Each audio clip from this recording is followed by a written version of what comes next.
Vaincre définitivement épidémies et maladies est une ambition qui anime chercheurs et médecins depuis des siècles. Si seulement il existait un remède capable de venir à bout des bactéries les plus redoutables. En 1928, le médecin écossais Alexander Fleming découvre par hasard l'effet antibiotique d'une moisissure qu'il nomme pénicilline. La pénicilline est l'une des avancées médicales majeures du XXe siècle. Sans elle, certaines techniques chirurgicales modernes n'auraient sans doute jamais vu le jour. La pénicilline permet à la plupart d'entre nous de vivre plus longtemps et en meilleure santé.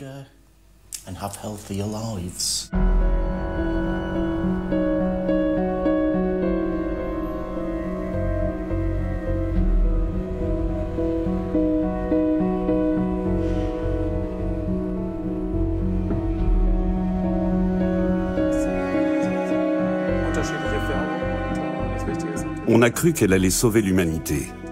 Substance miracle, la pénicilline a longtemps semblé réaliser le vieux fantasme de l'homme parfait. Le corps, l'âme et l'esprit, enfin unis dans une promesse de santé éternelle.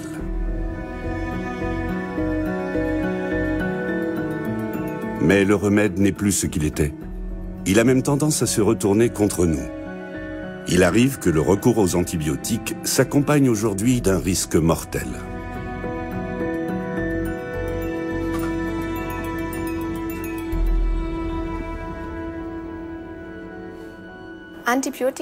La résistance aux antibiotiques est un problème que le monde entier doit prendre à bras-le-corps. Les bactéries s'adaptent naturellement aux armes que nous employons contre elles. En mutant, elles élaborent sans cesse de nouveaux mécanismes pour neutraliser l'effet des antibiotiques. Un peu partout dans le monde, les scientifiques tirent la sonnette d'alarme. De nombreux laboratoires cherchent le moyen d'éviter la catastrophe annoncée. On prévoit que vers 2050, les germes résistants aux antibiotiques feront partie des premières causes de décès non naturels. Autrement dit, ils provoqueront plus de décès que les accidents de la route ou les cancers. Retour à la case départ, près d'un siècle après la découverte de la pénicilline par Alexander Fleming. Que reste-t-il aujourd'hui de l'héritage du chercheur? Il n'y a qu'une conduite à tenir quand tu cherches ce qui peut aider l'humanité. Reste fidèle à toi-même. Prends ton temps et ne te laisse pas décourager. Alexander Fleming est-il une sorte de héros tragique qui a ouvert une boîte de Pandore avec sa découverte? Fleming était un personnage singulier. Un homme discret et modeste, monsieur tout le monde. C'est ce qui faisait son charme. Plus tard, avec le succès de la pénicilline, il a été porté au nu et est devenu une sorte de princesse Diana de son époque.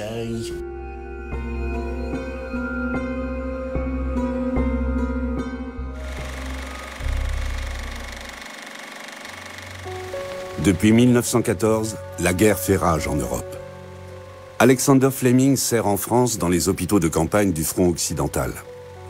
Dans son laboratoire, il cherche de nouveaux remèdes contre la gangrène, première cause de décès parmi les blessés qu'il soigne.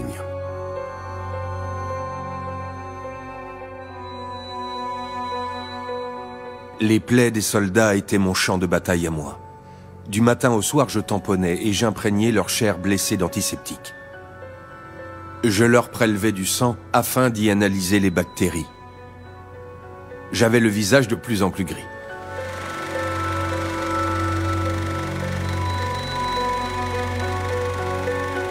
Cette première guerre industrielle fait des milliers de mutilés et de blessés graves. Une armée de médecins les soigne tant bien que mal.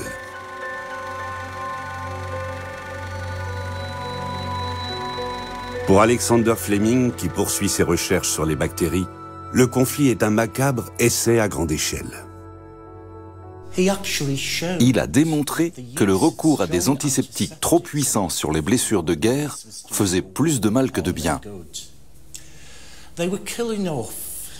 Ces substances détruisaient les défenses immunitaires, les globules blancs.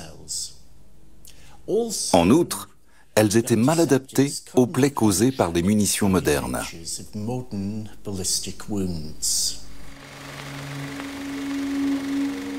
Les combats d'homme à homme appartiennent au passé. Désormais, ce sont des machines qui déciment les soldats. L'art du massacre poussé à la perfection.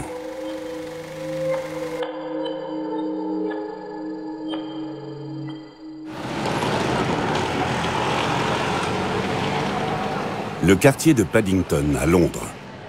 C'est ici, à l'hôpital St. Mary, qu'Alexander Fleming a étudié la médecine avant la guerre. Il y revient en 1919, très marqué par ce qu'il a vécu. Promu directeur adjoint du service d'inoculation, il se concentre sur la recherche de substances efficaces contre les bactéries.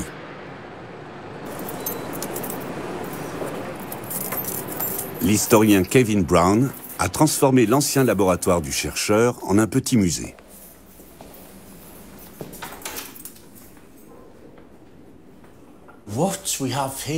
C'est ici que la pénicilline a vu le jour. C'est dans ce laboratoire que Fleming l'a découverte. Regardez, tout est vieux ici. L'équipement est rudimentaire, c'est humide et un peu poussiéreux. Mais une telle avancée n'était possible que dans un endroit comme celui-ci. Dans son petit laboratoire, Fleming commence par étudier les défenses immunitaires de l'organisme. Son objectif, réussir à transformer ces mécanismes en médicaments. Fleming réunit certaines caractéristiques qui font de lui un bon chercheur et qui sont importantes pour mener une recherche de qualité. Il sait par exemple qu'on ne peut pas tout prévoir et qu'il faut savoir faire preuve de curiosité. Cela implique donc de laisser la place au hasard. Mais avant tout, il s'efforce de mieux comprendre les bases, les phénomènes biologiques fondamentaux. Le centre Leibniz de médecine et des sciences du vivant est hébergé dans le domaine historique de Borstel, au nord de Hambourg.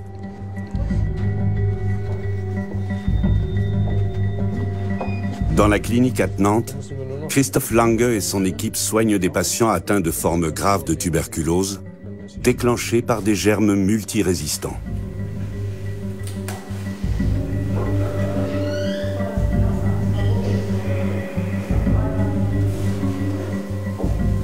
La plupart des patients sont originaires d'anciens pays du bloc soviétique, comme cette Arménienne.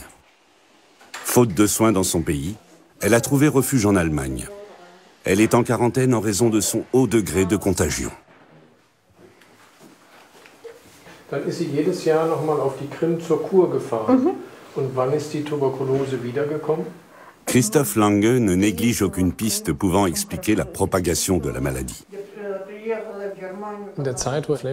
À l'époque d'Alexander Fleming, la tuberculose était l'une des maladies infectieuses les plus répandues en Europe de l'Ouest. Les choses ont beaucoup évolué au cours du siècle dernier et la tuberculose a pratiquement disparu dans nos pays. Mais elle reste une préoccupation en Europe de l'Est. Dans d'autres régions du monde, comme l'Afrique ou l'Asie, elle demeure également très présente. Elle a même dépassé l'infection au VIH au classement mondial des maladies infectieuses les plus meurtrières. Le Centre national de référence pour les mycobactéries est lui aussi rattaché au complexe de Borstel. Dans ce bâtiment haute sécurité, on analyse au moyen de procédés de pointe très onéreux des germes tuberculeux en provenance des pays les plus pauvres de la planète. Katharina Kranzer, à la tête du laboratoire, se voit comme le fer de lance de la lutte contre les germes multirésistants.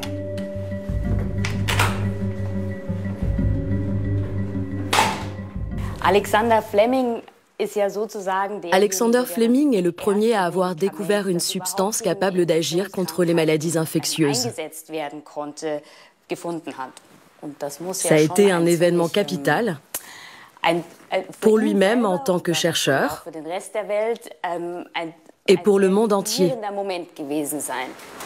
Avec son équipe, Katharina Kranzer identifie la souche bactérienne présente dans des échantillons de salive en fonction de son degré de résistance. Elle envoie ensuite ses conclusions dans le pays d'origine afin que les médecins sur place puissent administrer aux patients un traitement adapté. Une démarche humaniste que n'aurait pas renié Alexander Fleming. Je crois qu'il serait surpris d'apprendre qu'il existe autant d'antibiotiques. Il s'étonnerait sûrement aussi que l'on puisse traiter la tuberculose avec des antibiotiques, même si elle est désormais de plus en plus difficile à soigner dans certaines régions du monde. Les prélèvements viennent d'Arménie, d'Afghanistan ou encore de Sierra Leone. Vous pouvez voir ici la croissance des bacilles responsables de la tuberculose. Ils ont l'air relativement secs et ils forment des colonies. Ce qui complique les choses avec cette maladie, c'est qu'elle se transmet par la salive. Un sujet sain risque d'être contaminé simplement en aspirant les fines gouttelettes projetées par un malade qui tousse. Pour peu qu'il s'agisse de membres d'une même famille ou de personnes qui se côtoient dans un espace réduit, la contamination est très difficile à éviter. À l'époque où Alexander Fleming commence ses travaux en bactériologie à Londres, la tuberculose, la méningite, le typhus et la syphilis sont très répandus dans les grandes villes en pleine expansion. La santé publique devient un indicateur du degré de prospérité d'un pays. Les nouveaux vaccins et le début des médicaments de synthèse font la fortune des premiers laboratoires pharmaceutiques.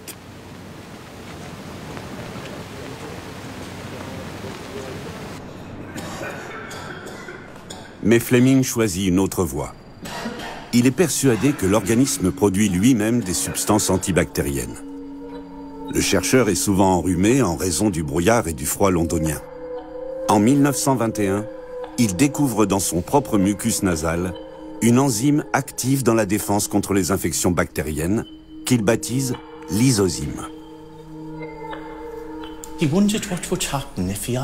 Par curiosité, il a déposé ce mucus sur une bactérie qu'il était en train d'observer. Au bout de quelques semaines, quelque chose dans le mucus avait dissous la bactérie.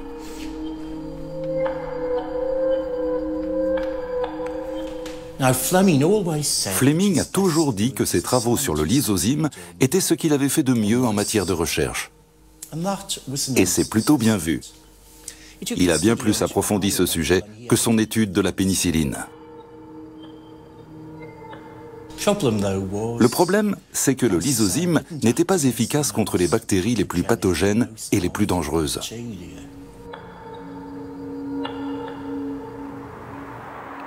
Comment les bactéries apprennent-elles à se défendre contre de nouvelles substances? Cette question fait l'objet de recherches à l'Evolution Center de l'université de Kiel, tout près de la mer Baltique. Schon sehr faszinierend, ne? Also unterschiedliche Färbung und das Wichtige ist natürlich, dass dieser kaum Resistenzen evolviert hat. Heinrich Schulenburg, biologiste de l'évolution, cherche à percer les secrets des germes hospitaliers responsables des maladies nosocomiales qui résistent même aux produits désinfectants. Nous avons une mauvaise image des bactéries. On sait pourtant que le corps humain en compte un très grand nombre. Il y en a davantage dans nos intestins que de cellules dans notre organisme. Ici, des germes hospitaliers résistants sont mis en présence de nouveaux antibiotiques et ainsi soumis à un stress permanent. L'antibiotique s'en prend aux germes qui se protègent à leur tour contre cette agression. Ces deux réactions s'alimentent réciproquement, comme en conditions réelles. La prise d'antibiotiques conduit souvent à une modification de certains microbiotes, ce qui peut entraîner des bouleversements assez importants. Si en plus le germe présente une résistance, on aura tendance à administrer encore plus d'antibiotiques et à déstabiliser davantage le microbiote. Et cela peut avoir des conséquences très graves.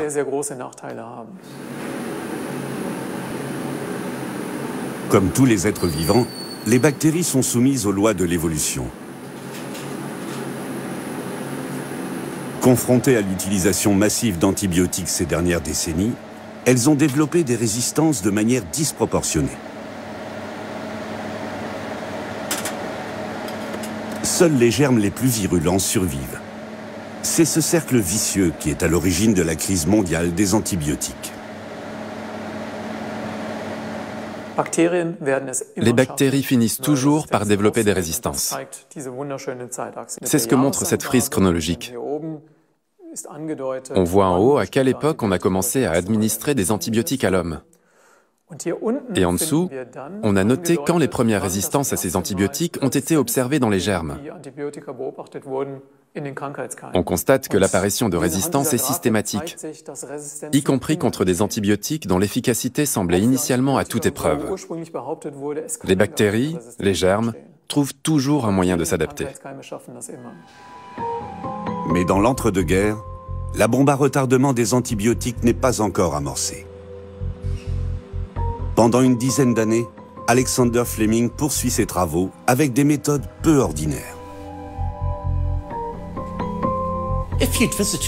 En 1928, quand quelqu'un entrait dans ce laboratoire, on lui sautait dessus pour lui projeter du jus de citron dans les yeux et le faire pleurer.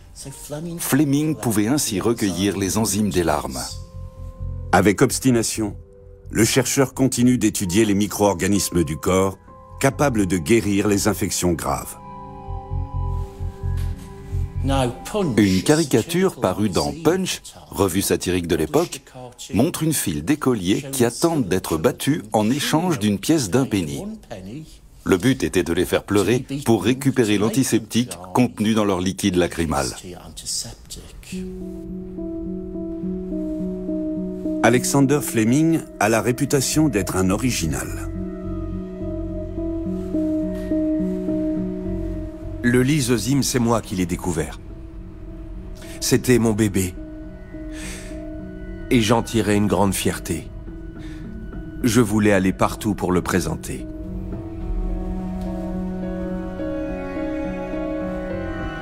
Avec la duchesse d'York, qui était la nouvelle présidente de l'hôpital St. Mary, je n'ai pas lésiné sur le jus de citron.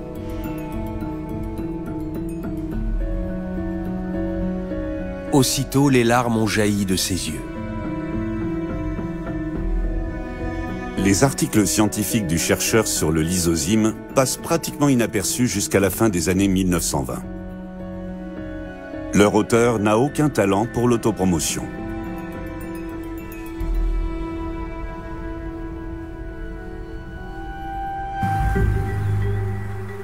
Kundl, dans le Tyrol autrichien. Cette usine du groupe pharmaceutique Sandoz est le dernier site en Europe à produire de la pénicilline en grande quantité. La majeure partie des antibiotiques est aujourd'hui fabriquée en Asie.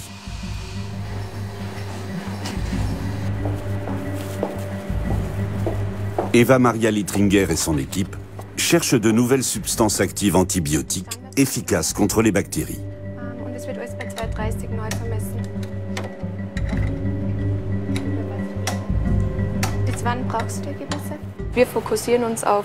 On se concentre sur des molécules existantes et notamment sur les antibiotiques oubliés, des antibiotiques anciens qui ont été employés à une époque avant d'être oubliés. Comme ils n'ont pas été beaucoup administrés, les résistances sont moindres. Ils présentent donc un énorme potentiel pour les traitements d'aujourd'hui. Pour ces molécules, il s'agit maintenant de trouver et de développer la formule optimale. Sauver le monde en remettant au goût du jour des antibiotiques d'autrefois? Les tests effectués indiquent que ces principes actifs sont sûrs, mais que leur posologie est à revoir. Curieusement, le groupe qui a pris le médicament avec beaucoup d'eau présentait une concentration bien plus élevée de principes actifs dans le sang. Il y en avait 50% en plus, ce qui est énorme. Ça fait moitié plus de substances actives pour combattre les bactéries.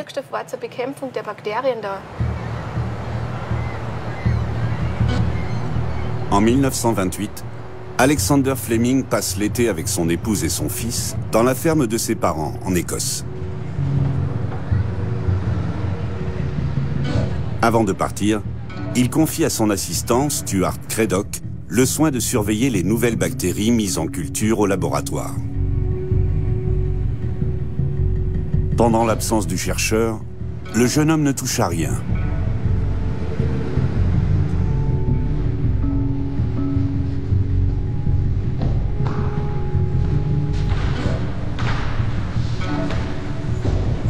C'était un lundi matin, le 3 septembre 1928.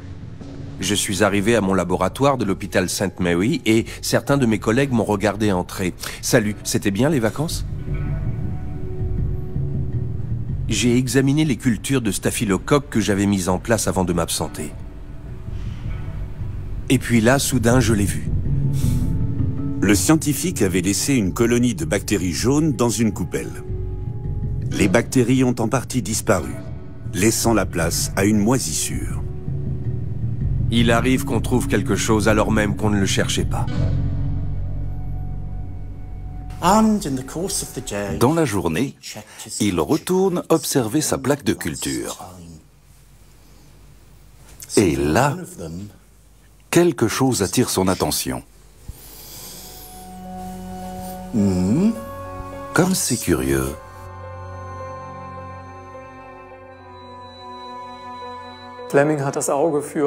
Fleming a l'œil pour repérer les phénomènes intéressants. Il note qu'à certains endroits de la plaque pousse une moisissure et que tout autour, les bactéries ont disparu.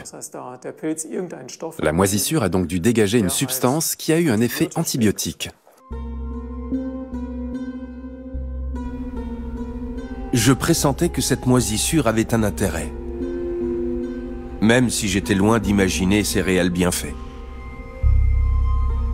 Inimaginable, dire que j'aurais pu jeter cette coupelle, ou la nettoyer.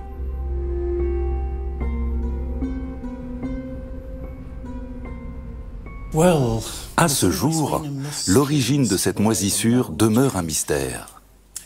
On raconte qu'elle serait entrée dans la pièce par une fenêtre. Le problème, c'est que la fenêtre n'a jamais été ouverte. Est-ce un pur hasard? Alexander Fleming comprend en tout cas qu'un antiseptique naturel a fait le vide dans sa coupelle de bactéries, soit précisément ce qu'il recherche depuis longtemps.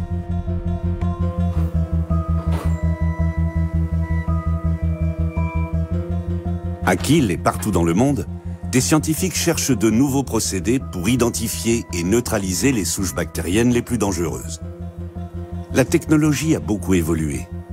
Les microscopes à force atomique permettent d'explorer les cellules à l'échelle moléculaire. Les cobayes sont ici de minuscules vers invisibles à l'œil nu.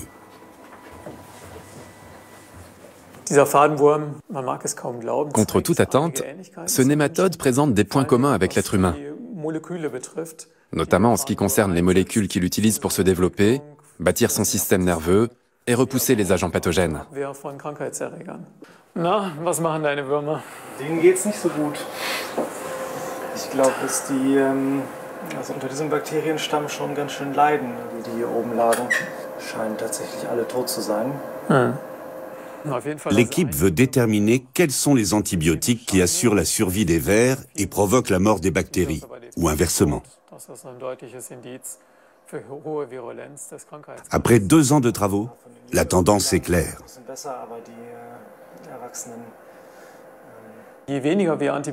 Moins on administre d'antibiotiques, moins on a de problèmes de germes multirésistants. On a aussi moins de changements de microbiote qui risquent de faire apparaître de nouveaux tableaux cliniques.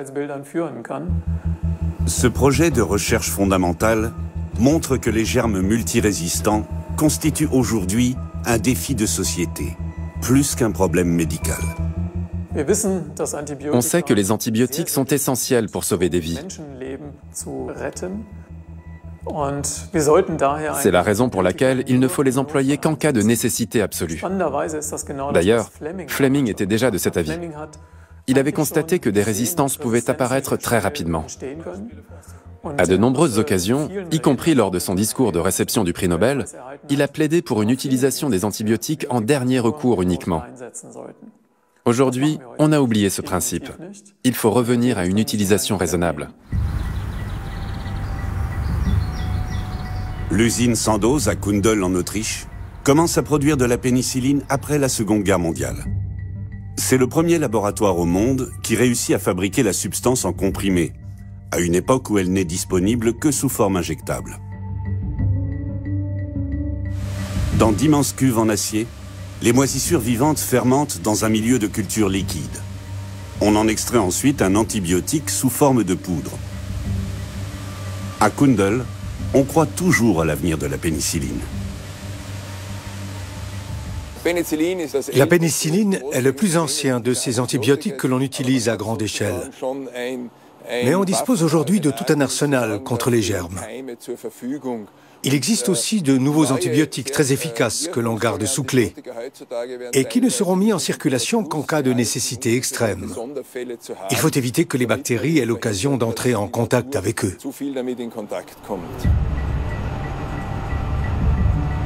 Un arsenal secret pour parer à l'apocalypse antibiotique. Des substances oubliées au secours de l'humanité.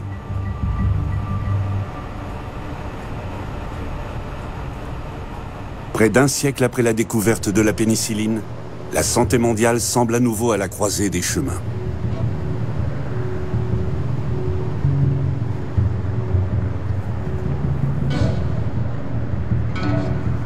En 1928, Alexander Fleming pense avoir enfin trouvé le remède qui détruit les bactéries dangereuses dans le corps humain, sans pour autant endommager la flore microbienne saine.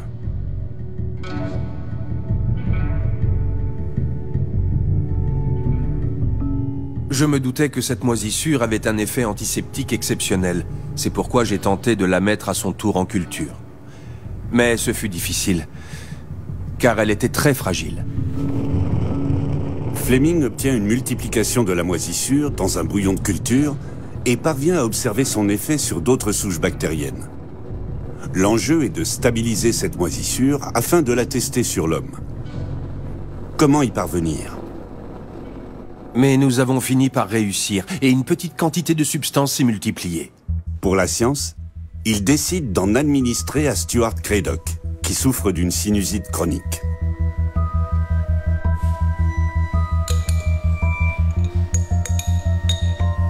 Le substrat réduit a le goût et l'apparence du fromage.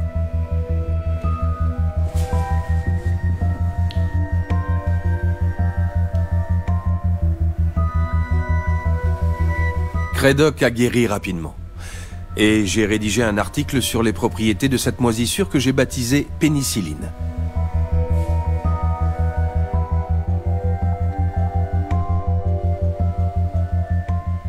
Mais tout le monde me demandait comment cette moisissure agissait.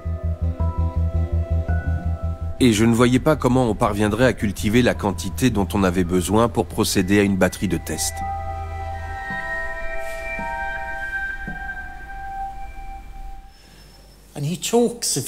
Il veut appliquer la pénicilline à la surface d'une plaie, comme un antiseptique local.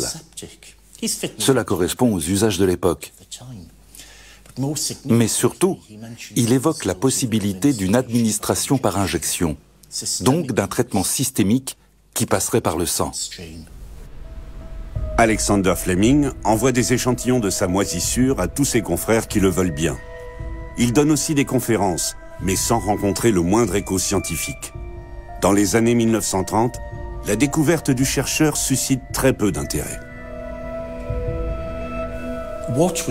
Il manquait un travail d'équipe pluridisciplinaire. Un homme seul ne pouvait pas réunir l'expertise, l'expérience et les connaissances nécessaires. La clé du succès résidait dans l'effort collectif.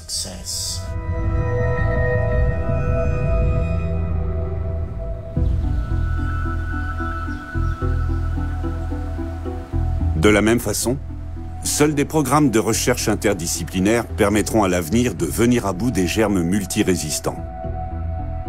Au centre, à Borstel, une équipe de biophysiciens travaille directement sur les cellules de bactéries. Ils reproduisent à l'échelle nanoscopique la membrane qui forme l'enveloppe cellulaire.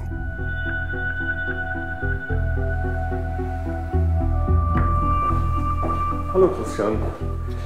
Ziehst du eine neue Membran auf? Funktionieren die neuen Lipide, die wir extrahiert haben? Objectif des chercheurs, étudier les mécanismes de défense actifs au cœur des bactéries. Il s'agit de comprendre ce qui se passe dans la paroi d'une bactérie lorsque celle-ci devient résistante et de déjouer cet effet avec des substances actives modifiées à l'échelle moléculaire.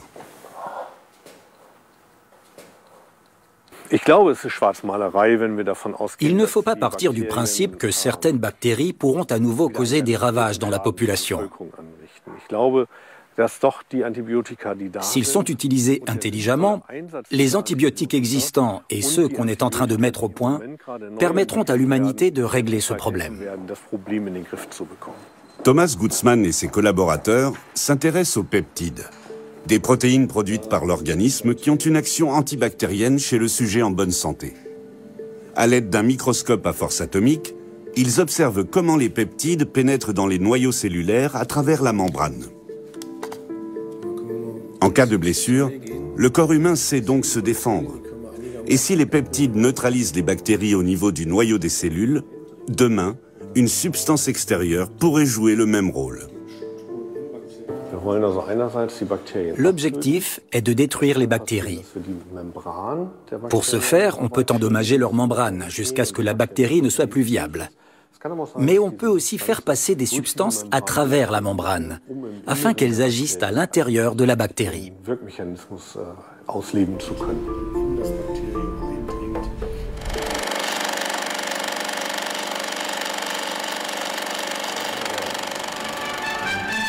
Retour à Londres. Nous sommes au début de la Seconde Guerre mondiale.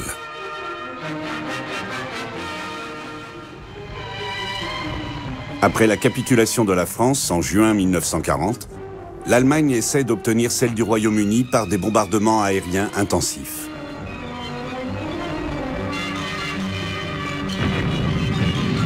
Londres est pilonnée pendant le Blitz. Des milliers d'habitants trouvent refuge dans les stations de métro.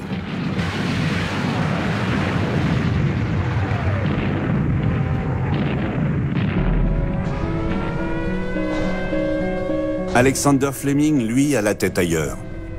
Depuis qu'il a découvert la pénicilline, ses travaux visant à mettre au point un principe actif sont à l'arrêt.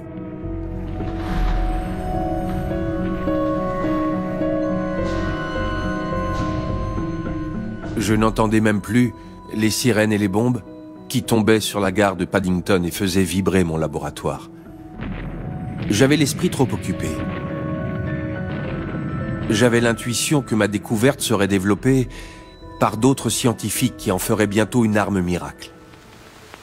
Dans la revue médicale The Lancet, Howard Florey et Ernst Boris Chain, chercheurs à Oxford, affirment avoir réussi à produire de la pénicilline pure et l'avoir testée sur des souris malades.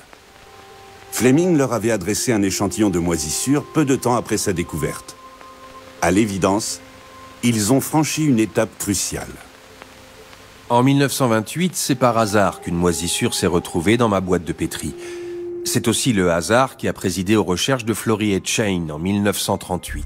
Alors qu'il existait de nombreux antibiotiques, c'est la pénicilline qu'ils ont étudiée. Et le hasard a voulu que la guerre éclate. Dès lors, une substance comme la pénicilline devenait précieuse. La machine à tuer se remet en marche en Europe. Cette fois, elle touche aussi des millions de civils, en ville comme à la campagne. Dans ce contexte, l'intérêt de la pénicilline est évident. Un médicament efficace permettrait d'accélérer la guérison des blessés de guerre et d'éviter une catastrophe humanitaire.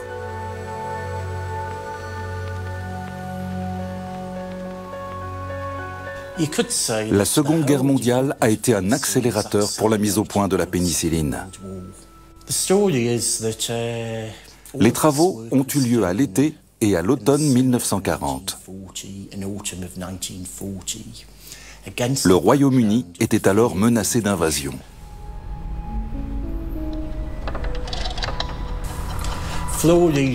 Florey savait qu'en temps de guerre, le pays préférait produire des munitions que des médicaments. Dans l'hypothèse où les choses se gâteraient, il avait décidé de partir en Amérique du Nord afin d'y poursuivre ses travaux. Alexander Fleming connaît le projet de son confrère. Il demande à Howard Florey de lui laisser un échantillon de médicaments afin de pouvoir réaliser ses propres essais sur des patients. La guerre était horrible. Je ne voulais pas qu'elle décide de tout. L'homme est le seul à pouvoir aider l'homme. Les chars et les canons ne peuvent servir qu'à détruire. En 1941, à Oxford, Florey teste la pénicilline sur un patient. Mais celui-ci décède, car la dose administrée est trop faible. Le scientifique expédie alors une ampoule du précieux liquide à Londres.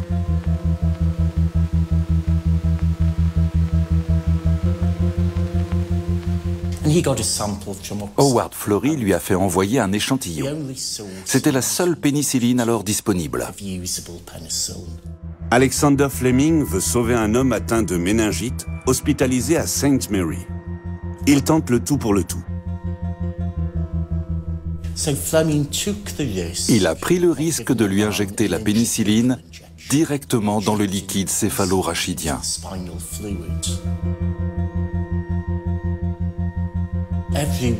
Tout le monde le lui avait déconseillé. Il risquait de tuer le patient.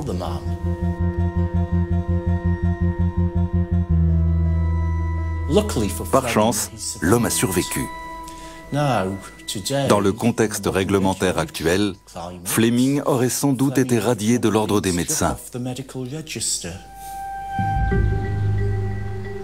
Retour à Borstel, au nord de Hambourg, au centre de recherche sur la tuberculose.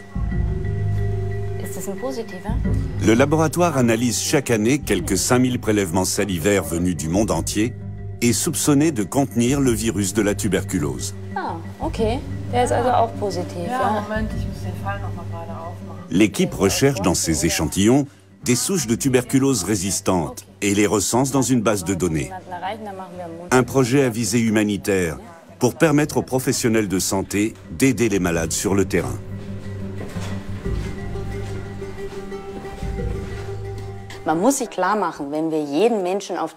Il faut en être conscient. Si chaque habitant de la planète avait une maison, de quoi manger à sa faim et un mode de vie sain, la tuberculose sensible ou résistante serait un problème mineur. Mais dans les pays où l'État est défaillant, le système de santé est très souvent faible, lui aussi.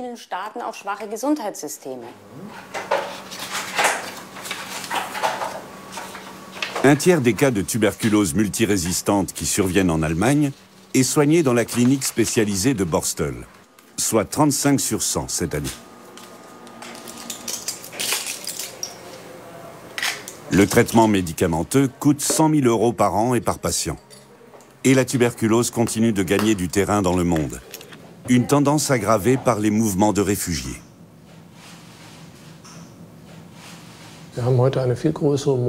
Nous sommes beaucoup plus mobiles aujourd'hui qu'à l'époque de Fleming. Mais par chance, nous n'avons pas connu récemment de conflits dans nos pays, comme les 2 guerres mondiales qui ont plongé les populations dans une détresse et une pauvreté extrême.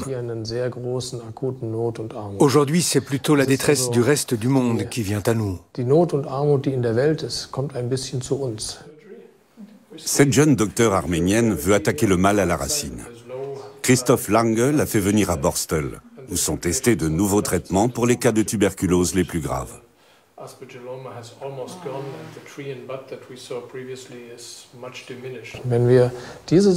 Si on ne parvient pas à corriger la situation à la source, on n'arrivera pas non plus à endiguer les nouveaux cas ou à limiter la diffusion des micro-organismes multirésistants.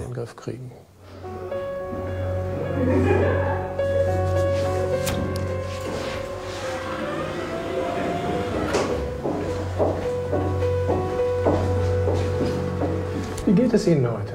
Gut. Wir haben sehr gute Nachrichten. Nach der Operation sieht es jetzt so aus, als ob die Tuberkulose tatsächlich geheilt werden kann. Damit wir sicher gehen können, dass die Tuberkulose nicht wiederkommt, müssen Sie noch etwa 10 Monate die Medikamente einnehmen.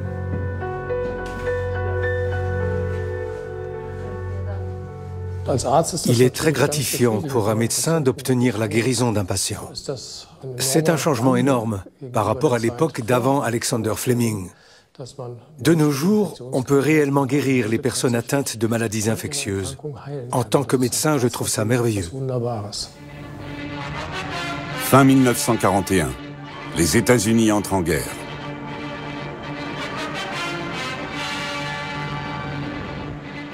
C'était 10 jours après Pearl Harbor. Les États-Unis étaient désormais en guerre. La pénicilline avait pris alors une importance stratégique.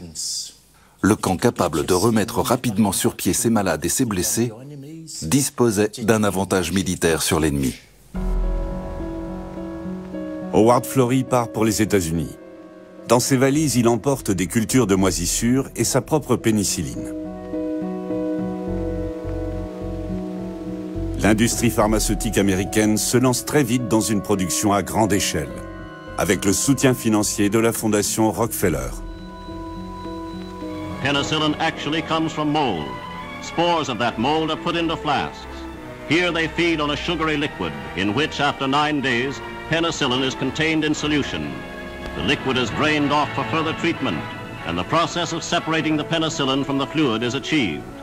All penicillin produced is used by the Allied fighting forces. The liquid now charged with penicillin is poured from the bottles. Turned into a powder, it is ready for use.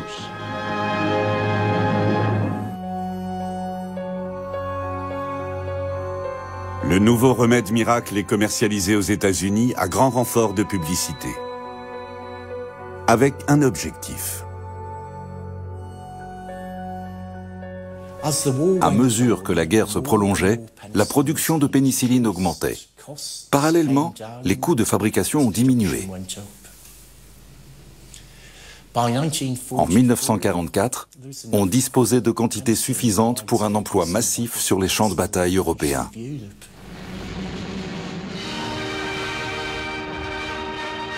Le 6 juin 1944, les Alliés approchent des côtes normandes défendues par la Wehrmacht. Plus de 150 000 soldats américains, britanniques et canadiens participent au débarquement. Dans leur havresac, des ampoules et des seringues de pénicilline. De quoi leur donner un sentiment d'invincibilité.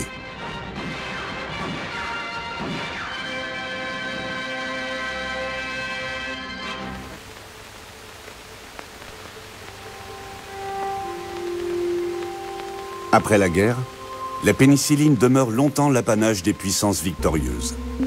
Elle a prouvé son efficacité contre les maladies infectieuses les plus dangereuses et est devenue indispensable. Les vaincus, eux, n'y ont pas accès. Dans les villes en ruine du Troisième Reich, la misère est généralisée. À Vienne, 240 000 personnes sont sans abri et affamées.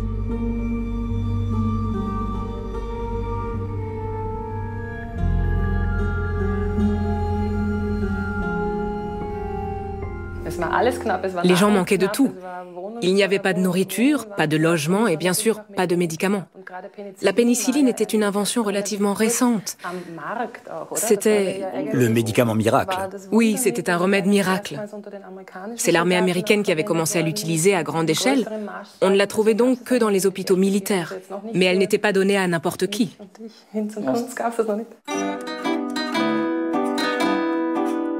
Les images de Vienne en ruine évoquent instantanément une mélodie reconnaissable entre toutes. C'est la musique du Troisième Homme, tournée là en 1948 et 1949. Ce film noir, réalisé par Carol Reed, avec Orson Welles dans le rôle du truand Harry Lime, relate notamment un trafic de pénicilline. Grand succès populaire, Le Troisième Homme reste aujourd'hui un classique du 7e art. Gerhard Strack-Schwantner est guide. Avec Kari Neufler, il a créé à Vienne le musée du Troisième Homme, qui raconte la genèse compliquée du film. Son intrigue centrée sur la pénicilline aurait pu se dérouler à Berlin, Hambourg ou Dresde, détruite également à la fin de la guerre.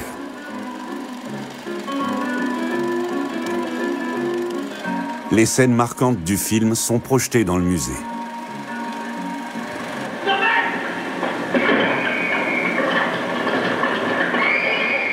À la fin, Harry Lime tente de s'enfuir par le réseau de canalisation situé sous la ville de Vienne.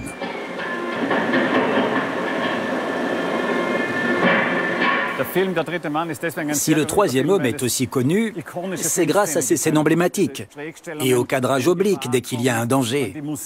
Sans oublier le thème musical, qui revient comme dans un opéra à chaque fois qu'on parle du méchant ou lorsqu'il apparaît.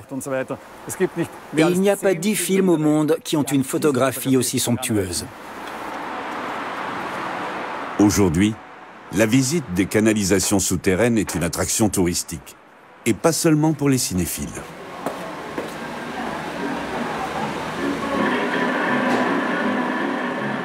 Après la guerre, Vienne doit accueillir des centaines de milliers de réfugiés d'Europe de l'Est, dont beaucoup sont porteurs de maladies infectieuses. Le marché noir des médicaments est florissant.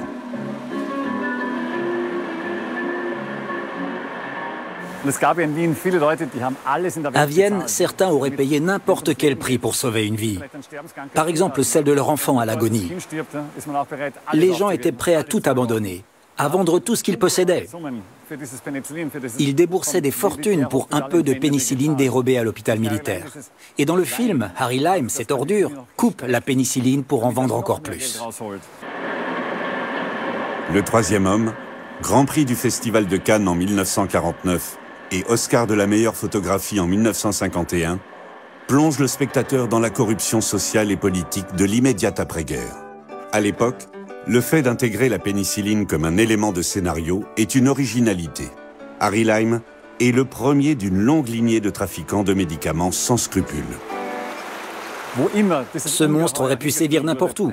Mais à Vienne, il mettait à profit les tensions au sein de la police militaire et le manque de coopération entre les puissances d'occupation.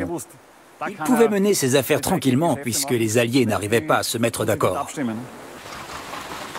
Le cœur de Vienne, trop compact, n'est pas divisé en secteurs d'occupation comme le reste de la ville ou comme Berlin. Britanniques, Français, Américains et Russes organisent des patrouilles communes et gèrent ensemble les hôpitaux militaires.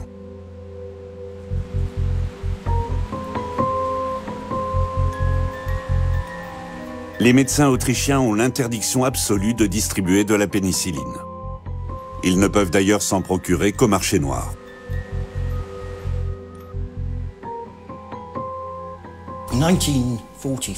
En 1945-46, une grande question s'est posée. Fallait-il fournir de la pénicilline à l'Allemagne? L'Allemagne, comme l'Autriche, sont jugés coupables des atrocités commises par les nazis. La pénicilline devient une arme morale contre la population civile. On a fait valoir que les Allemands étaient responsables de la guerre et qu'on ne devait donc pas leur donner accès à la pénicilline.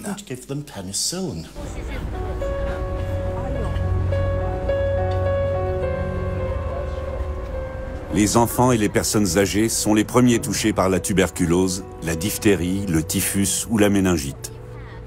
Ces maladies font des milliers de morts, alors même qu'il existe un remède.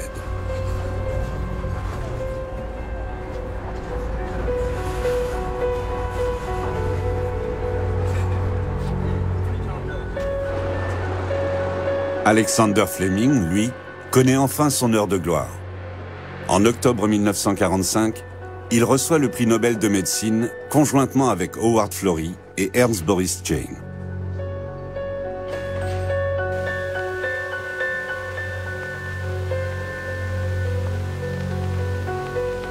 Sans la forte pression que l'armée exerçait, et sans le contexte particulier d'une économie de guerre, notre découverte n'aurait sûrement pas abouti aussi rapidement.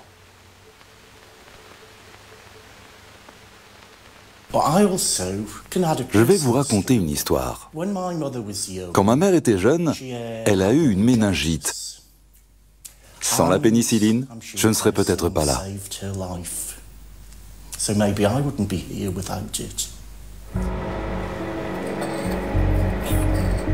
Chacun ou presque aurait ainsi une anecdote personnelle ou familiale à raconter en lien avec la pénicilline. La pharmacologue Eva Maria Littringer évoque avec émotion le destin tragique de son aïeul. Mon arrière-grand-mère a été privée de pénicilline alors qu'elle en aurait eu besoin. C'était à la suite d'un avortement. Les prêtres et les médecins ont refusé de lui donner de la pénicilline tant qu'elle n'avouait pas ce qui s'était passé. Elle a refusé et elle en est morte. Aujourd'hui, ça ne se passerait plus comme ça. Au moment où Alexander Fleming reçoit son prix Nobel, l'histoire de la médecine semble avoir atteint un tournant. Mais dans son discours de réception, le scientifique met en garde contre une nouvelle catastrophe. Peut-être que le jour arrivera où la pénicilline sera en vente libre dans les magasins. Si jamais des patients non avertis n'en prennent pas assez longtemps ou qu'ils en prennent en quantité trop faible, et si toutes les bactéries ne sont pas éliminées, on accroît le risque de voir les microbes développer une résistance à l'antibiotique. Kundl, en Autriche. Premier site au monde à produire des comprimés de pénicilline en quantité industrielle. Au début des années 1950, le rêve d'un médicament miracle, facile à prendre et accessible à tous, semble enfin devenu réalité. Portée au nu, la pénicilline est même vendue comme un ingrédient de pâtisserie aux États-Unis. À prendre longtemps et à forte dose. On sait aujourd'hui que ce principe professé de bonne foi par Alexander Fleming a contribué au désastre sanitaire des antibiotiques, avec la complicité d'une industrie pharmaceutique obnubilée par ses bénéfices et qui continue à nous promettre une santé optimale.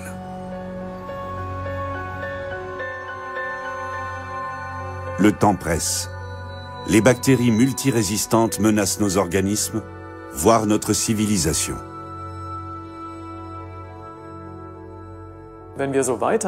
Si nous continuons comme ça, nous allons revenir à une situation où nous ne serons plus capables de traiter de simples maladies infectieuses. Ce serait évidemment catastrophique. Alexander Fleming, un homme qui a découvert par hasard une moisissure aux effets miraculeux et qui est devenu un héros de l'histoire, mais qui ne pouvait pas guérir le monde.